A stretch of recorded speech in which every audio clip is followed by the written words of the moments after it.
भाग 7। संग्राम सिंह सड़क के दोनों ओर पागलों की तरह चिल्लाए जा रहा था। अर्चना, गीता, अर्चना, गीता। इस एक रात में जैसे सब कुछ बदल चुका था।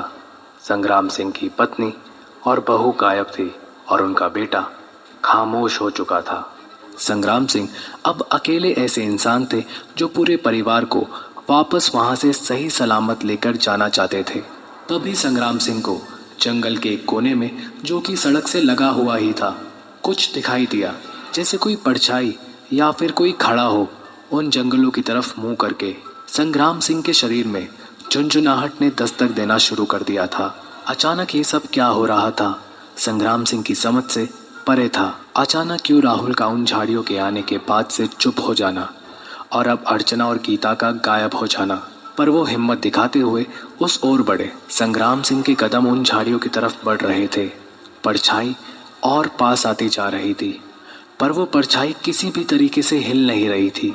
उनके पास कोई टॉर्च भी नहीं थी, क्योंकि राहुल भी बिना टॉर्च के उन झाड़ियों से वापस आया था। जब वो उन परछाइयों के पास पहुंचने वाले थे, उन्हें लगा वहां एक नहीं, कुल 3 लोग थे। संग्राम सिंह का दिमाग इस कदर सोच में था कि आखिर ये तीसरा कौन है। अगर ये गीता और अर्चना ही हुए तो? उनके कदम अब भी अर्चना और गीता की उम्मीद में परछाइयों तक पहुंच ही गए। गीता, अर्चना, क्या ये तुम लोग हो? और साथ में कौन था? संग्राम सिंह जब एकदम से पास में आए तो वहां सिर्फ 2 लोग थे, और वो कोई और नहीं, गीता और अर्चना ही थे। संग्राम सिंह ने दोनों के पास आते ही उन्हें जोर से हिलाया। क्या हुआ? तुम लोग यहाँ क्या कर रहे हो? दोनों जैसे मूर्त से बने खड़े थे, पर संग्राम सिंह के हाथ लगाते ही बोले, पापा आप, पता नहीं हम यहाँ कैसे आ गए। गीता लगभग सांस अटकते हुए बोली, हे राम, हम यहाँ कैसे आ गए? अर्चना ने चारों तरफ देखते हुए कहा। संग्राम सिंह ने दोनों की आंखों में देखा और लगा जैसे वो दोनों सच कह रहे हो। उन्हें पता ही ना हो वो लोग कहाँ से आए। और वो तीसरा कौन था तुम लोगों के साथ? कौन तीसरा? यहाँ तो कोई नहीं है पापा। गीता ने इधर उधर देखते हुए कहा। अरे मम्मी, हम यहाँ कैसे आ गए? अरे हम कार से इतनी दूर कैसे आ गए? अर्चना ने आसपास देखते हुए कहा। संग्राम सिंह एकदम हैरान हो चुके थे उन सब चीजों से।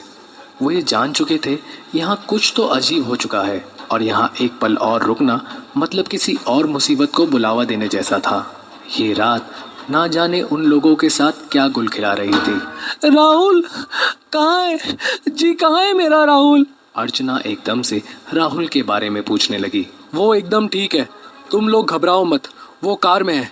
जल्दी निकलो यहाँ से और कार में बैठो। पता नहीं क्यों राहुल अभी भी डरा हुआ लग रहा है कि सब हो क्या रहा है। संग्राम सिंह ने गीता और अर्चना का हाथ कसकर ऐसे पकड़ा जैसे कोई पिता अपने बच्चों को दोनों तरफ से पकड़कर सड़क पार करवाता है। संग्राम सिंह कार की तरफ दोनों को लेकर बढ़े और पीछे से जंगल अजीब सी आवाजों के साथ उन्हें डराने लगा। उन तीनों में भी राहुल की तरह इस तरह डर बढ़ चुका था कि सबके लफ्ज खामोश हो चुके थे। कार के करीब आते ही अर्चना और गीता राहुल राहुल करने लगी, और उसके कार के अंदर बैठते ही, वहां पहुंचते ही तमाम सवाल करने लगी। लेकिन राहुल उनकी किसी भी बात का जवाब नहीं दे रहा था। पर उसने जाने क्यों संग्राम सिंह से जल्दी गाड़ी चलाने का इशारा किया। उस समय किसी के मन में ये नहीं आया कि ये सब अचानक हो क्या रहा था। वो कहाँ जा रहे थे और ये सब हुआ कैसे? वो यहाँ फंसे कैसे? सब कुछ जैसे सुन्न हो चुका था। एक एक्सीडेंट, खून के धब्बे, राहुल का जंगल में जाकर आना, गीता और अर्चना का यूं अचानक कार से दूर चले जाना। बस इतनी सी घटनाएं तो घटी थी जिसे अब तक कोई समझ नहीं पा रहा था। पापा, पापा जल्दी कार स्टार्ट कीजिए प्लीज।